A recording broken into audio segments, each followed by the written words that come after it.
Alaikum.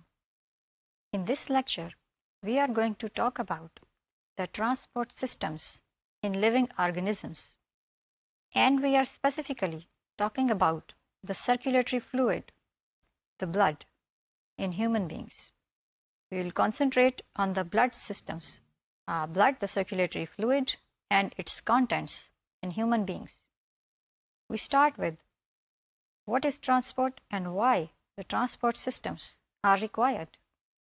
Why transport system? Why the organisms need a transport system?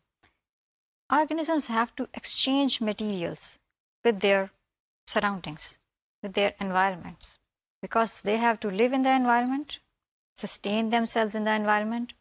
They have to exchange materials from time to time with the environment. Also, they need to distribute different materials present within their own body from one part of the body to another part of the body. And they have to sometimes remove their metabolic waste products. For all of these things, they need transport systems which can transport materials from the organism to the environment and back, and from one part of the body to another part of the body and back, and so on. The living organisms have to acquire energy or food from the environment. Then they have to distribute that food or that energy to all parts of their body. Organisms need an intake of different gases, particularly oxygen, intake of air that includes oxygen. They need to remove carbon dioxide from their body that is produced as a byproduct or waste product of the respiration process. They need to remove the metabolic and toxic wastes, the toxic materials which are produced as the byproduct of metabolism, and also some other toxic materials which are somehow invaded the body or which are produced by the metabolism, which are the products of catabolism. They have to sometimes move these particles, these toxic or maybe unwanted particles, from one part of the body to another part of the body, and then they have to release it into the environment. They have to distribute hormones, other chemicals, enzymes from sometimes one part of the cell to another part of the cell, sometimes from cell to blood, and from blood to other organs. Organisms also have to exchange materials with the environment. That is, products of their metabolism, the toxic waste, the nitrogenous waste, and all. For all of these things, organisms need a transport system that can exchange materials with the environment and within the body of organism from one part to another part. Now, as we know that organisms are of various kinds, there is a huge variety of organisms present in the universe, in the biosphere. Organisms are very small, from unicellular to very, very complex multicellular as us, human beings. Some organisms are very small, just consist of one cell, unicellular. For example, amoeba. Amoeba is a unicellular organism that consists of only one cell. It also has to exchange its materials with the environment, and it is exposed directly to the external environment, and it has to exchange all the materials with the environment. And we have simple multicellular organisms which are larger but which have simpler layers of cells which makes their body. For example, sponges, which have two layers of their body, which have two layers of cells which makes their body, the ectoderm and the endoderm. These also have to exchange materials with the environment. Their way is different from that of unicellular organisms.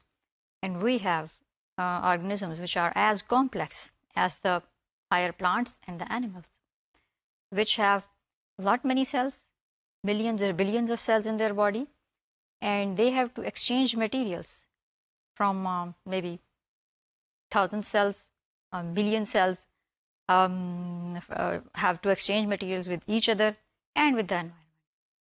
So The transport systems are adapted according to the need of the organism, that how complex is the organism and in which environment it is living. If we look at the diagram of an amoeba, amoeba, as we know, is unicellular organism and lives in fresh water. It have to exchange its materials, though its functions are simple. It have to take food from the environment, acquire food from the environment, and it have to remove the toxic waste of metabolism, and it have to distribute the food acquired from the environment inside its body.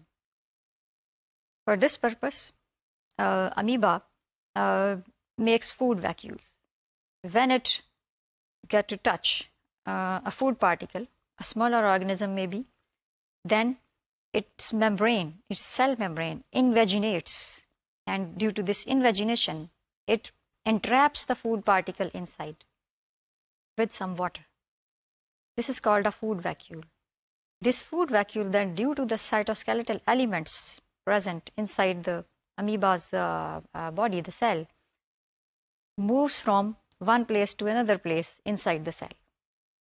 There are different types of cytoskeletal filaments which help its movement. For example, the actin filaments, which are also called the microfilaments, which help in movement of this food vacuole from one place to another place.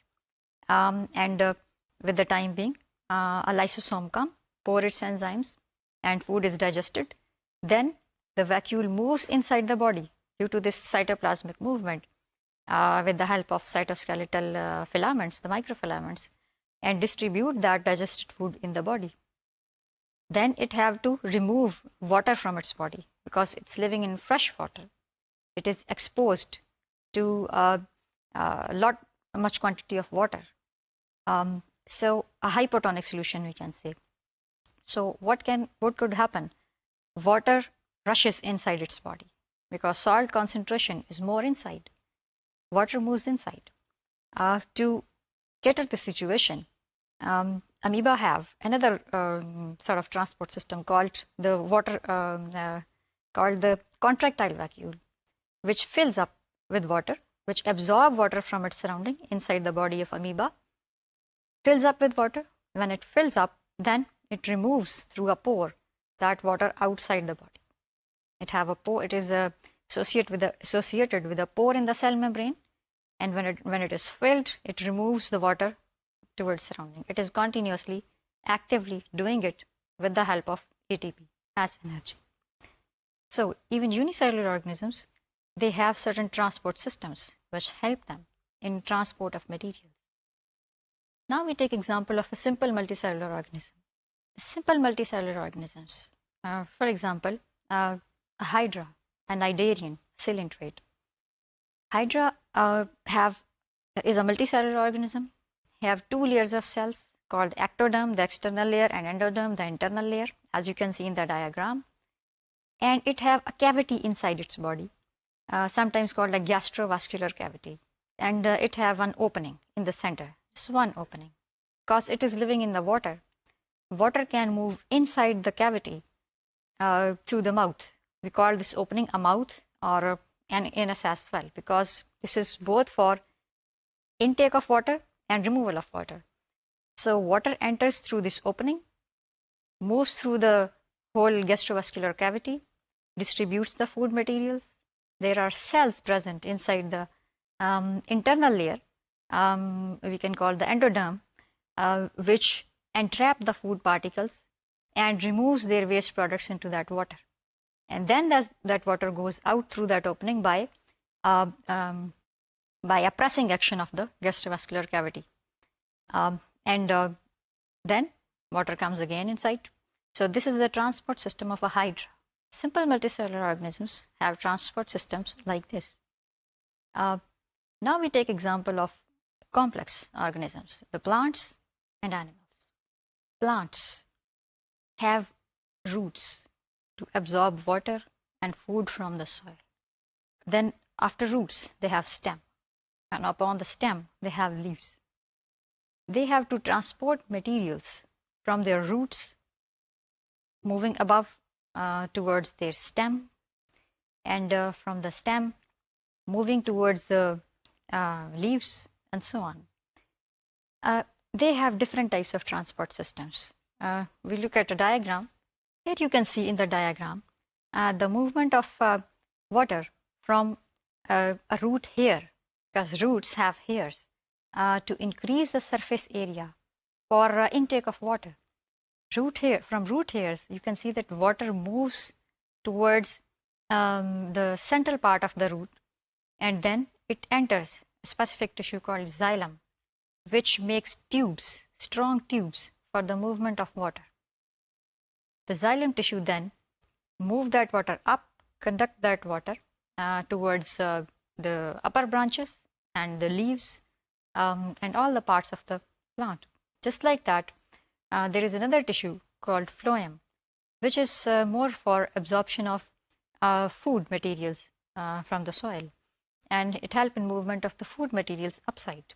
Then the plants, in their leaves, they have some specific types of cells called guard cells, which makes stomata. That is, parts of the leaf which can, when they swell up, they open the pathway and expose the internal part with the environment.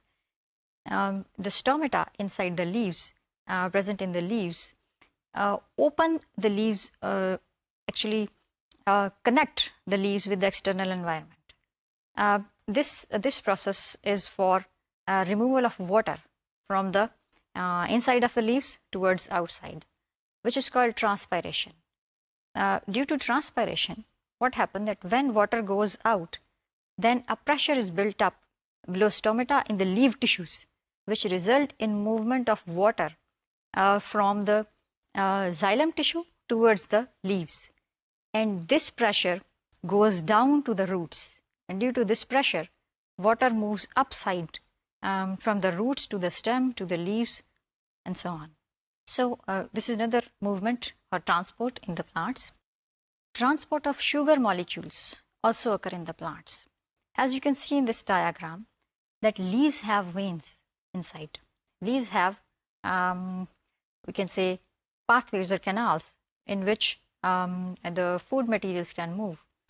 The sugar molecules are transported by an active transport from one part of the leaf to another part of the leaf. As you can see in the diagram, by an active transport, that is, they have to utilize ATP for this transport. So plants also have different types of transport systems through which they transport their food from the roots to the stems, from the stems to the leaves and other parts of the body, so that they manage their metabolism and their functions. Now we come on animals. Animals have a system called circulatory system for transport. Animals are comparatively more complex than all other life forms. Because they are complex, they have to face more challenges. They need a more efficient and more coordinated transport system. Animals, they evolved two types of transport systems: an open circulatory system and a closed circulatory system. We call it a circulatory system because this is for the circulation of materials within the body, and sometimes the exchange with the environment when it is required. There are two types of circulatory systems in animals: open and closed. Here you can see in a diagram a comparison of an open and a closed circulatory system. On the right, there is an image of an insect, a diagram of an insect. On the left, there is a diagram of an earthworm. In the insects, there is an open circulatory system that exists for circulation or for transport. As you can see, that there is a series of hearts above that in the dorsal, towards the dorsal side of the body. Sometimes there is one heart, sometimes there are more than one heart. Heart is the pumping organ which have to pump the fluid from one part of the body to another. Sometimes they have more than one heart, sometimes they have one heart. But whatever, to heart, you can see that many vessels, tubes are connected. But if you closely observe, you can see that these tubes are open from one end. Towards heart, they are connected to the heart, but to the hearts actually. And towards the other side, they are open. When the heart pumps the blood, when the heart contracts, then the blood, which is actually the circulatory fluid of these organisms, which is called sometimes hemolymph, because this is not like the human blood. This is a different kind of circulatory tissue, liquid tissue we can say. We call it a hemolymph. When the hearts pump, then they push that blood towards the body. And through these vessels, blood moves into the body cavity and bathes all the tissues of the organism. Then, due to the contraction of the muscles of the body, thorax and abdomen, this blood is pushed back into the heart through the vessels, and then heart pump again. So it is an open circulatory system because this is open from one side.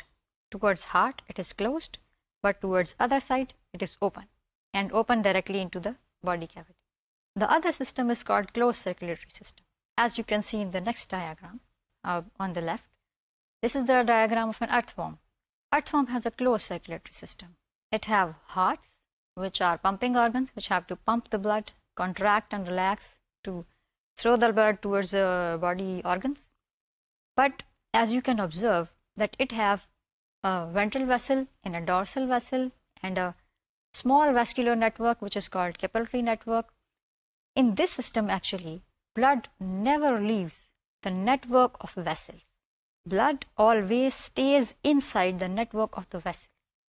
So we call it a closed circulatory system. That is, circulatory fluid never leaves the network of the vessels, whether we call them capillaries, the small ones, or larger vessels, or whatever, except for there is an injury. There is an injury to the vessel, then of course blood will go out. But otherwise, blood always remain inside the heart to vessels, to small vessels, and back to heart, and so on. So this is the difference between a closed and an open circulatory system. Now we talk about the human circulatory system. Humans, as we know, are the most complicated organisms on earth, have most complicated body systems, have most advanced metabolic pathways. So they have to face more challenges. They have to manage their metabolism. They have to acquire food from the environment and distribute that food to actually millions and billions of cells. They have to distribute their hormones, their enzymes, and all the materials in different parts of cells which are so far away from heart, which are so far away from the vessels, which are so far away from each other. So human circulatory system is very much complicated. Human circulatory system consists of blood, the circulatory fluid. Blood is a liquid tissue. It is a connective tissue, and it is overall liquid, though it have cellular content. The blood circulates or moves or flows inside the vessels, the vascular system. The vessels are of different kinds according to the requirements of different parts of the body. Vessels are of different, they have different structures. We'll talk about them. And then the heart, the pumping organ.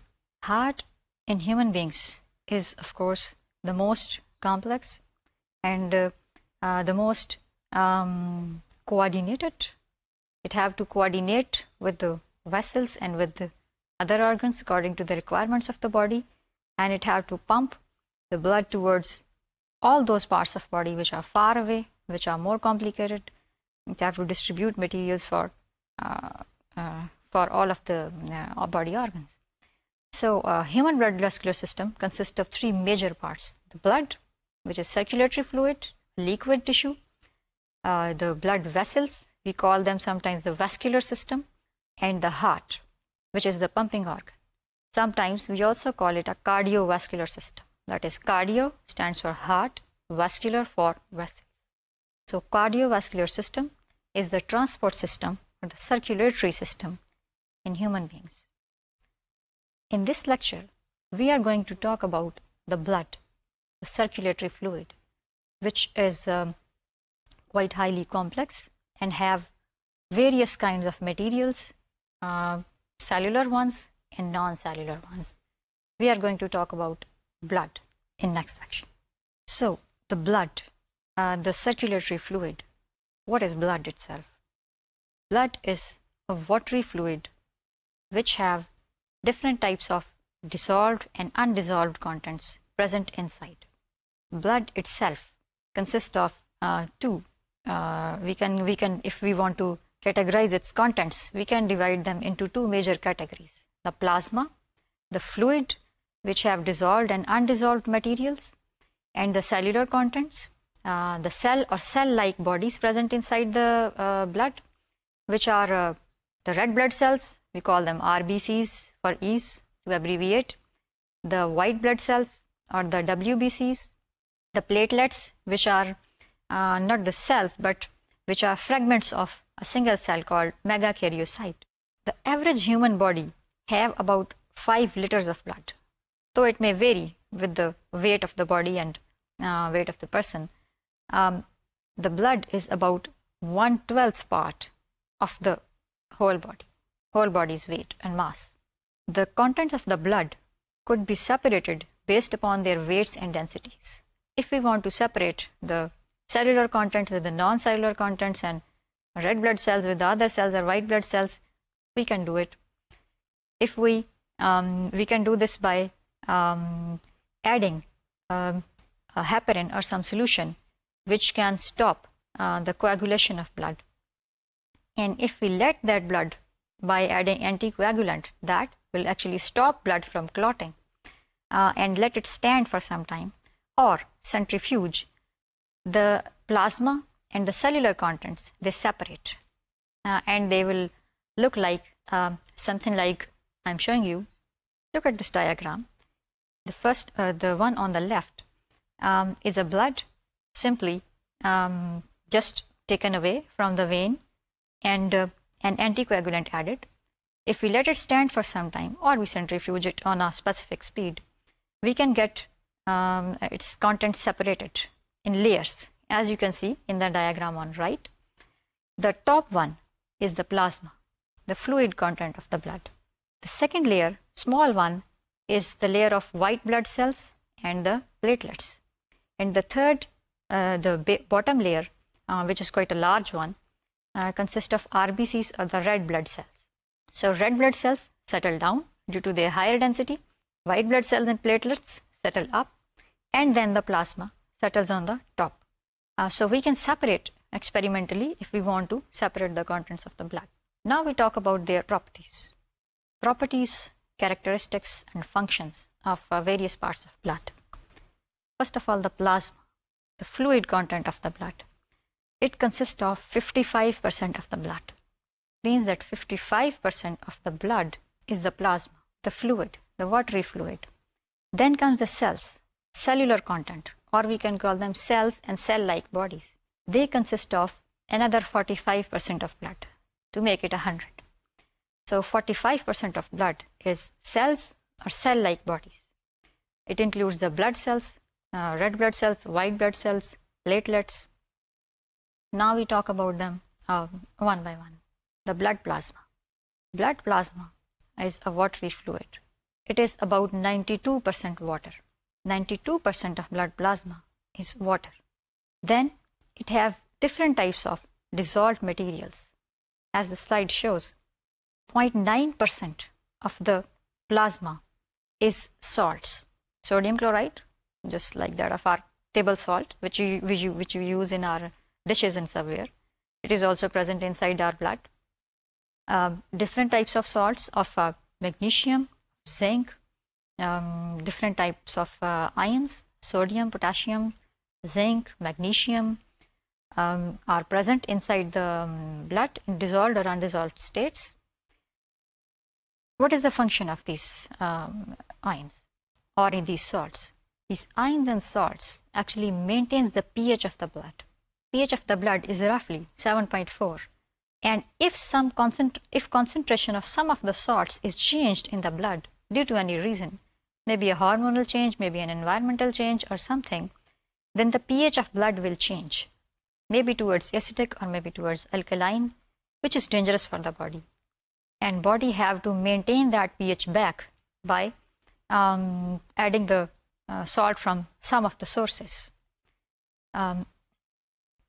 Then sometimes, the blood pressure is also affected due to the concentration of sodium.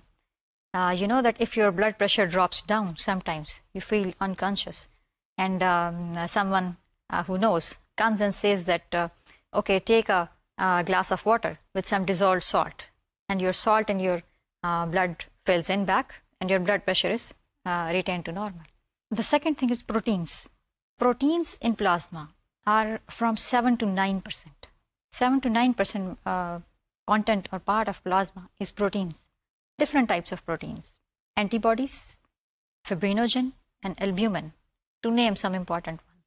Antibodies makes the immune system of the body. You know that body is always exposed to its environment and surrounding. It is exposed to infections, bacteria, viruses, parasites, different types of organisms. These antibodies are those specific cells which can react against any type of invader, particularly those bacteria and virus, the infectious agents, and entrap them inside and kill them and remove them.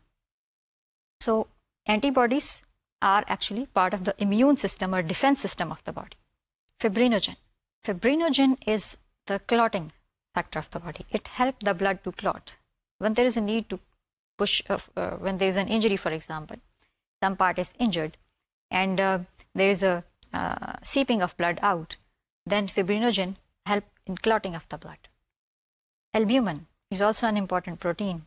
It helps the blood in maintaining its water balance. So, and there are many other proteins which are always circulating inside the blood. Many hormones are always circulating in the blood, or they are released when required. Many enzymes are circulating inside the blood.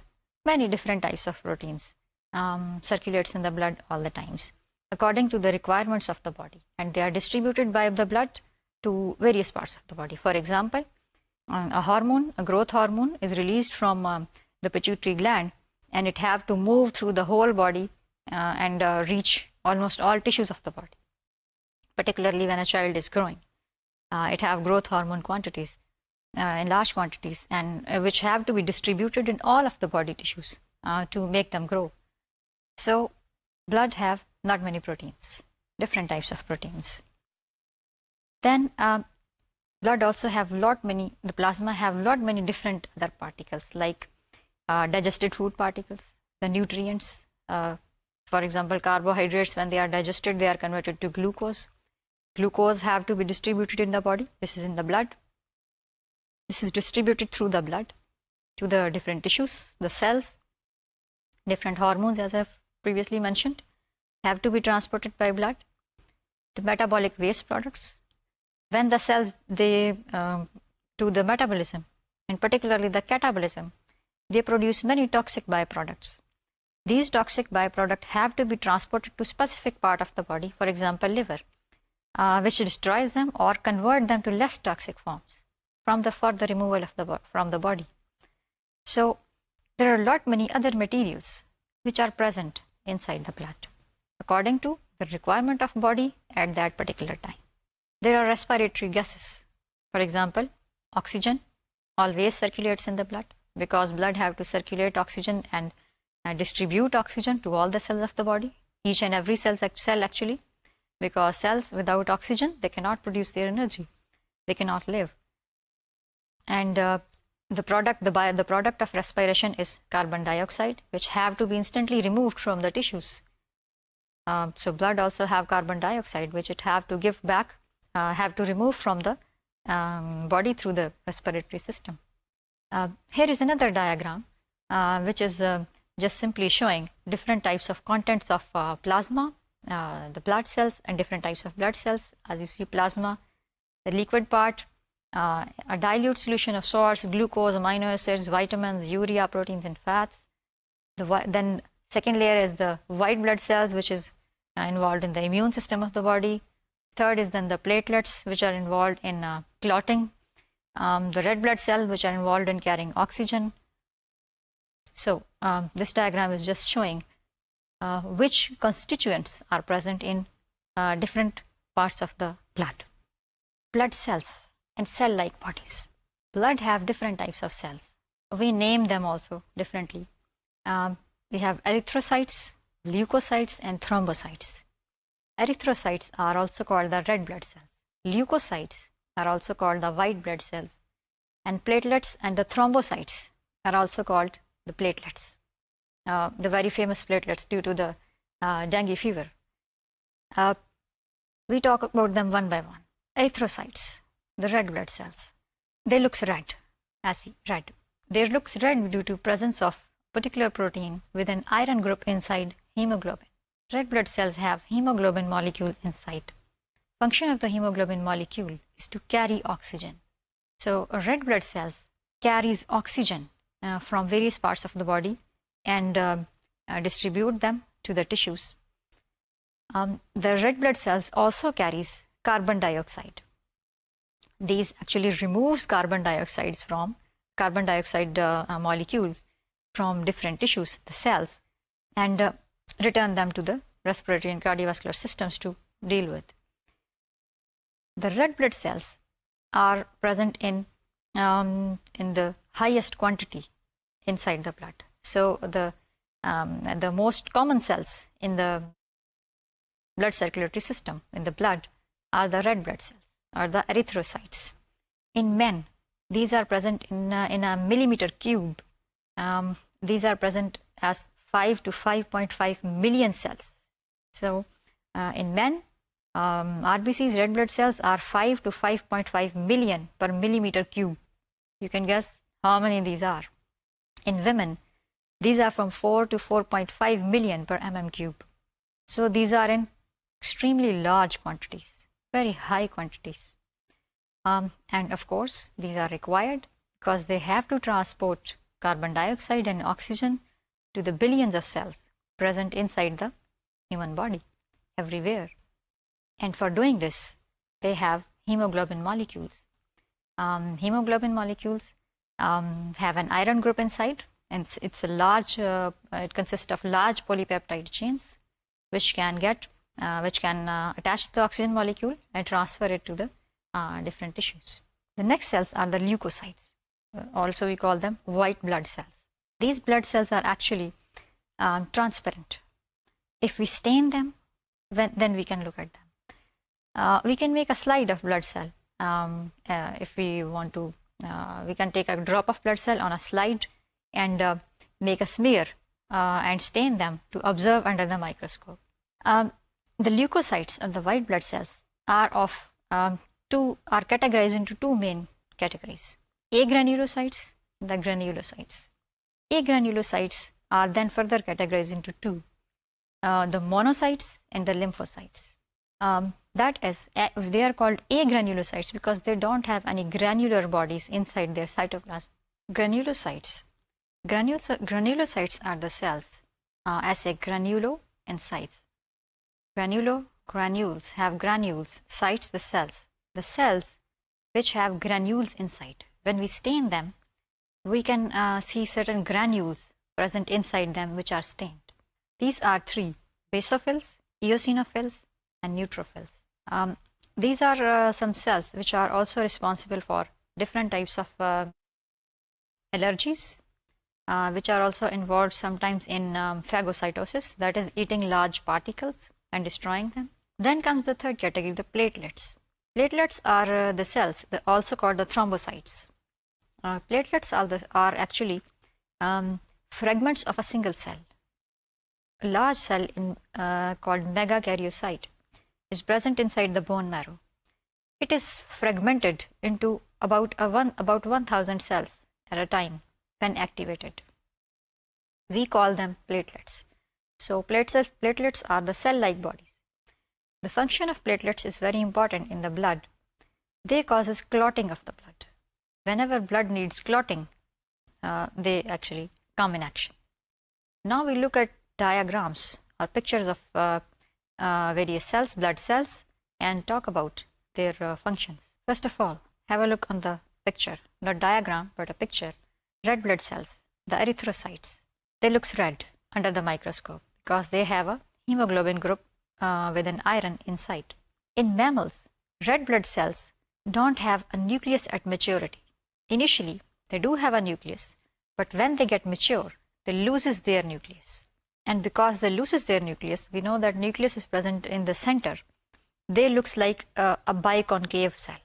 As you can see in this picture, they are concave on both surfaces due to removal of the nucleus from inside, destroying of the nucleus in inside. Most of the cytoplasm is actually filled with the hemoglobin because their major function is to carry the oxygen to all the tissues and remove carbon dioxide from various tissues. These cells are not very long lived. They live for about 120 days, that is about 4 months, and then they die and they are replaced. Red blood cells have to be replaced at times. Body always keep replacing, so it means that keep destroying the old RBCs and making new RBCs. When they are destroyed, they have iron group inside, so they have to be destroyed carefully. Liver is the organ which carefully destroy them and do not allow them to produce any toxicity inside the tissues. Now we look at the white blood cells. Have a look on the diagram. This diagram is to show you that how different types of cells are present and moving or flowing inside an artery. You can see in the red circle an artery with its lumen from which various cells are coming out.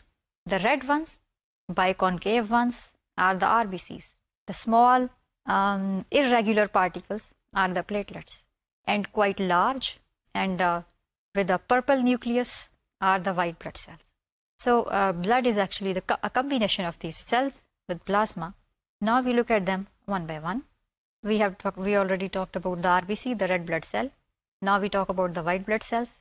On the top, the two first ones from left are monocytes and lymphocytes. These are agranulocytes. As you can see that in their cytoplasm, no granular content is observed. Monocytes are very large, about twice the size of the red blood cell. You can compare the sizes because there is an erythrocyte, the RBC, in the lower layer, in the lower side of the diagram. Monocytes are large particles. Their function is phagocytosis, to kill the larger particles, which may be bacteria or some other invaders. Sometimes they enter inside the tissues, that is, seeps out of the blood and go inside the tissues.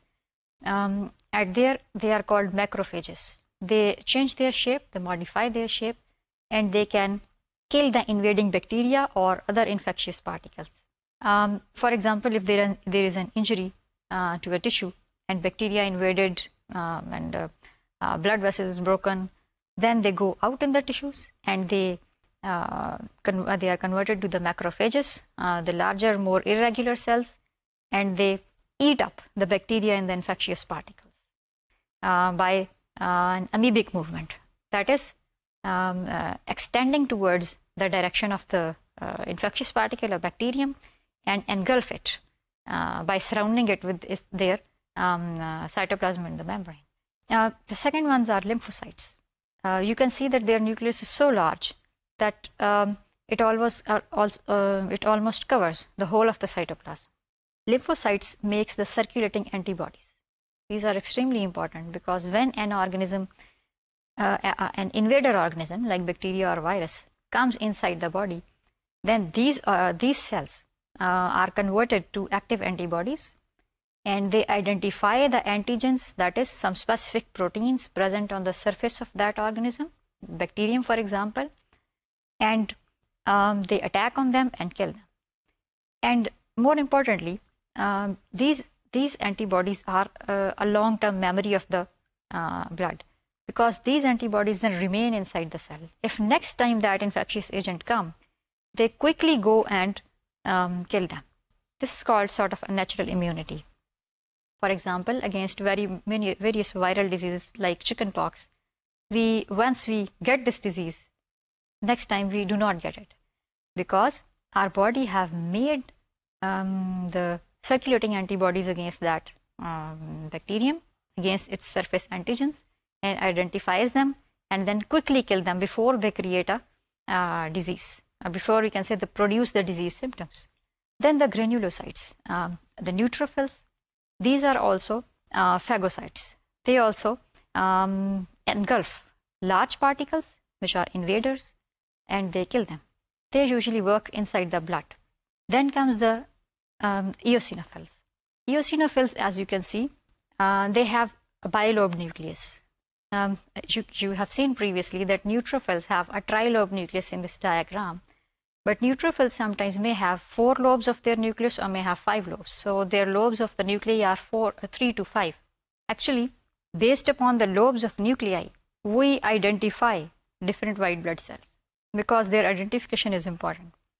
Then, anyway, eosinophils, which have a bilobed nucleus, these are specific cells which which actually deals with, or we can say kill, or attack the parasitic worms. There are different types of parasites which enters in our body. These are the cells which identify those and produce some toxins to kill them. The last one are the basophils.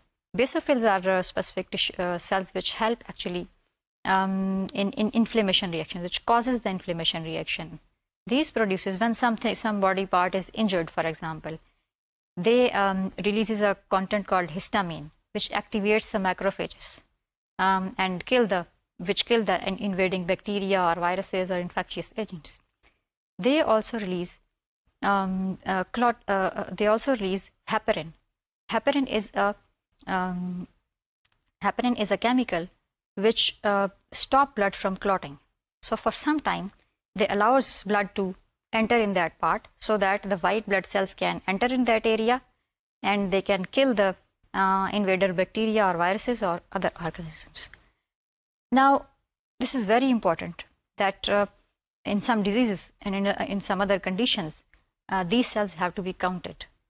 Sometimes, if you have an allergic reaction or you have a parasitic worm infection, you are suspected to have a parasitic worm infection, then your doctor call you to go to a laboratory and get your leukocyte count.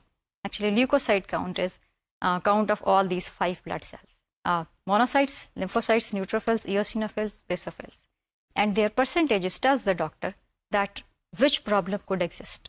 If basophils are high, maybe there is an inflammatory reaction. If eosinophils are high, there is a suspicion of you are suspected to have maybe a parasitic infection, and so on. You can see platelets on the right, small fragments of a cell. Platelets, very, very important. You may have heard of these many times during the dengue fever outbreak. These are the cells which help, these are the cell-like bodies, we can say, which help blood in clotting. If these are less in number, then there is a chance of leaking of blood from different parts of the body. As you may have heard, that the dengue fever patients may have a very sharp decrease in number of their platelets, which may result in the loss of blood from under the skin, from the nose, and under the tongue. So if a dengue fever patient experience spots on the surface of their skin, धब्बे skin के ऊपर नीले रंग के या सुर्ख रंग के पड़ जाएं, तो इसका मतलब ये है कि उनकी प्लेटलेट्स बहुत कम हो गए हैं और उनका जो ब्लड है वो बाहर आ रहा है उनकी सर्कुलेटरी सिस्टम से, उनकी वेसल्स से, और ये बहुत डेंजरस साइन है. अगर ऐसा होता है तो उसी वक्त फ़ौरन से हॉस्पिटल से कांटेक्ट करना चाहिए. So platelets, they are very important. Now we look at their quantities. Red blood cells, we talked about, they are per mm cube, per millimeter cube. They are about 5 to 6 million RBCs. As we previously talked about, that men have quite more RBCs and women have quite less RBCs, but RBCs may be different in people living in different area. For example, those people who are living at higher altitudes, जो पहाड़ों पे रहते हैं, because we know that there is a deficiency of oxygen in those areas, they have more RBCs in comparison to us. आप देखते हैं कि उनका रंग जो है वो उनके चीक्स में वो ज़्यादा सुर्ख सुर्ख होते हैं. इसकी वजह यह है कि उनके अंदर कुछ ज़्यादा RBCs होते हैं. यह भी एक रीज़न है, वैसे इसके अलावा और रीजंस भी होती हैं. Why they have more RBCs? Because the air is less saturated with oxygen, and when they have more RBCs, they can extract more oxygen from less air, in comparison to the people who are living in plains at a normal pressure. Then the leukocytes, in total, they are about 5,000 to 10,000 cells per mm cube, all of these. Though they have different concentrations, and the neutrophils are present more. About 62% of the white blood cells are the neutrophils. Basophils are about less than 1%. Eosinophils are about 1 to 2%. Lymphocytes are quite more, about 8 to 10%, to make a total of say 100%. And the platelets, importantly, because you should know these numbers, platelets are about 250,000 to 400,000 per mm cube. एक mm cube of blood जो है उसके अंदर 2.5 लाख से लेकर 4 लाख तक platelets होते हैं. This is the normal number of platelets, and these are responsible for, as we talked about, the blood clotting. So these are different types of blood cells which are present in the blood. Now we talk about briefly the blood groups. What are the blood groups? About 29 different types of blood group systems are found in human beings, but 2 are very important. One is the ABO system and other is the RH system. Why we have different blood groups? Because our blood cells have different types of antigens on their surface. Antigens are specific proteins which can cause the release of different types of antibodies. One system is ABO blood group system. This is due to 2 antigens present on the blood cells. One is the antigen A, another is the antigen B. We look at a diagram. On the blood cells in this diagram you can see there are 4 blood groups according to the ABO system: O, A, B and AB. And there are 2 antigens which are involved, antigen A and antigen B. Those people who have an O blood group actually do not have any antigen, not A nor B. The other ones who have an A blood group have A antigen present on the surface of their blood cells, as you can see diagram in the right top. Then those who have only B antigen present on their blood group, on their blood cell surface, are called having blood group B. And the last one, which have both of these antigens present on their surface of the RBC, A and B, they have blood group AB. Now the second one is RH. RH is another type of antigen which was actually discovered first in the rhesus monkey. So these were named as RH. RH is another antigen which is present or absent. So the people who have an RH antigen present on their blood cells are called RH positive, and people who don't have it called RH negative. Now there is a property of these blood groups, these antigens, and the blood type according to these antigens, which is very important in blood transfusions, because we know that many times blood transfusions are required. In case of a surgery, for example, a person needs a blood transfusion because its blood is lost. Due to an injury, blood could loss. In some diseases like thalassemia, patient needs consistently blood transfusion. Actually, when a person have an antigen A on their blood cells, they produces antibody B in their cells, in their blood. Those people who have an antigen B on their blood cell surface, they produces an antibody A. The result is this, that if we give wrong blood, that is blood group B, to the person who have a blood group A, it already have the antibodies present against the B antigen. That is, blood group A have anti-B antibodies. So, if we give wrong blood to the person, the result will be clumping, because antibody B will react with the antigen B on the blood cells, and the blood cells will clump together. Due to clumping, the bloods cannot pass through the capillaries, and the result will be will maybe death of the patient even. So in blood transfusion, this is very important that we do the grouping very correctly. There is one blood group, O, is called universal donor because it can donate blood to every blood group, because O blood group people don't have any antibodies because they don't have any antigen. More precisely, the O negative blood group is the universal donor because O negative actually don't have any of three antibodies, A, B, and RH. They don't have any antigen and they don't have any antibody. Group AB is called a universal acceptor because it have antigen A and antigen B and don't have antibodies for any of these. So AB can accept all the blood types, A, B, and O. This is about transport system in organisms, different types of organisms, and the human blood and its different properties. I hope you understand what we talked about today. We'll meet in the next lecture. Thank you.